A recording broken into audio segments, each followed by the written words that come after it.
This song blesses you on today.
on, are you ready to renounce your past and say, God, I'm ready to take up my cross and follow you?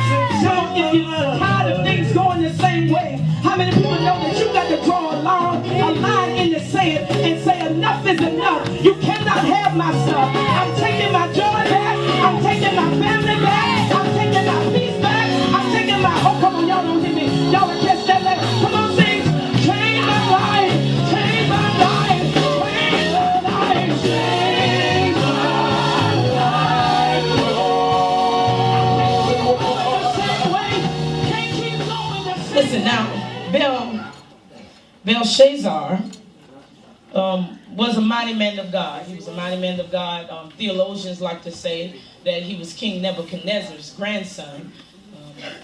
I told y'all last Sunday that King Nebuchadnezzar was a very prideful man, a man that had his own gods that dragged people away captive and took them, killed them based on what he felt, premonitions that he felt, killed them and set some, up in high places that was not even worthy to even go up to higher places. But nevertheless, the Bible says the heart of the king is in his hand. He's able to turn it whatever way he chooses. Now, the part that gets me with King Nebuchadnezzar and King Belshazzar is that they were prideful people. Not only were they prideful people, but they were prideful kings. And they had an inkling of me being right in my own eyes. Come on. Maybe you might know some people like that they, are right in their own eyes, and at the same time they lack wisdom. And not only do they lack wisdom, but they lack discretion. Come on. The Bible tells us that wisdom comes from God. They said, if any man lack wisdom, let him ask of God, who gives unto him what? Liberally and freely, and upbraideth not. How many people know that if you're lacking wisdom, all you got to do is ask God? Come on, if you don't understand something, you need to ask God to show me what I need to see. Because right now, my eyes are not focused. My eyes, I see it, but my spiritual eyes have not taken root. I don't know about you, okay? It's something about the eyes of a man, something about the spirit of a man that begins to see things through God's eyes. Now listen, Belshazzar, he was a man of great wealth and immense power, yet was as poverty-stricken in his soul as if he were a beggar.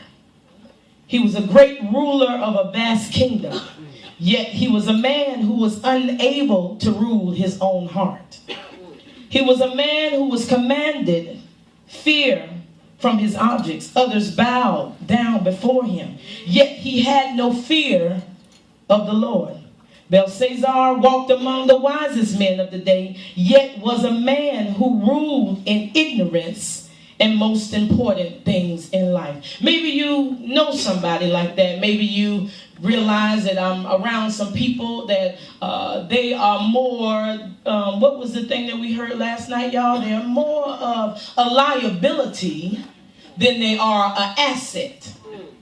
And what do I mean by that? I mean that sometimes you can have people around you that are not helping the situation. All they're doing is making the situation worse. And you're trying to figure out why I can't go to the next level. But I want to encourage you and admonish you to let you know you need to check your circle. You need to check the people that's around you. Because if you're trying to believe God for something great, it's no way that you can believe God for something great if you got a turtle mentality. I don't know about you, but we're living on the level with the giraffes right now. And I don't know if you saw my post on Facebook. T.D. Jakes said it best. It's something about the giraffe. The air is a little bit cleaner at his level. The air is a little bit vital. He can walk with his head held high. At the same time, he almost walks and struts at the same time. But it's something about the giraffe when he lowers his neck. The heartbeat won't even allow him to come down to the turtle's level. Who am I talking to today? It's time for you to stop scrambling around with the chickens and start flying with the eagle. Look at your neighbor and say, I'm on my way going somewhere. I know that, we say cliche, beggars can't be choosy.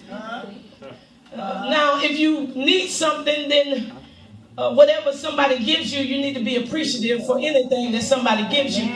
But when I said in this turn, beggars can't be choosy, when you know your purpose and you know what you have to do, you know your assignment, but it's somehow or another, as you begin to go into your assignment, you found people called leeches. Come on now, classmate. Amen. The ones that just try to hold on you based on what they can get from you. Because see, what happens is the higher you go up and the more God bless you with increase and promotion, you always have people that's looking for a handout instead of a hand up. That's right. Okay, I'm preaching faster than what I want to say. I'm going to stay in my lesson. I'm going to stay. Come on, Pastor. Listen, chapter 5 of the book of Daniel tells about the story of Belshazzar, the writing on the wall. Belshazzar celebrated a great feast for 1,000 of his gettings. Babylon was minced by the blessings of force of the Cyrus the Great, his ally Darius the Mede. Belshazzar was acting king of Babylon. How many people know that you have people in positions that might be acting? But how many know that your act can come a deliberate purpose set up? I'm going to use this for a thing. I hope you don't mind. For a long time, was walking into an officer's thing, and I trained her as from an officer to a sergeant. And then she went from a sergeant, right, to a lieutenant. Reason or another. So then she had to pose as the acting captain. Yeah. Look at your neighbor and say acting. Because for a minute, you might start out acting. But for the next minute, God might just be setting you up to see how you handle, being under pressure. Because I found out that most supervisors, they crash under pressure. It's something about being in a high place. They start getting their nose up in the air, start looking down on people. But how many people know that in this season, God will raise up some people that don't even have the college education, that know how to do it. And all God got to do, I'm using Pastor White right now, is breathe his super on your natural and cause you to do supernatural.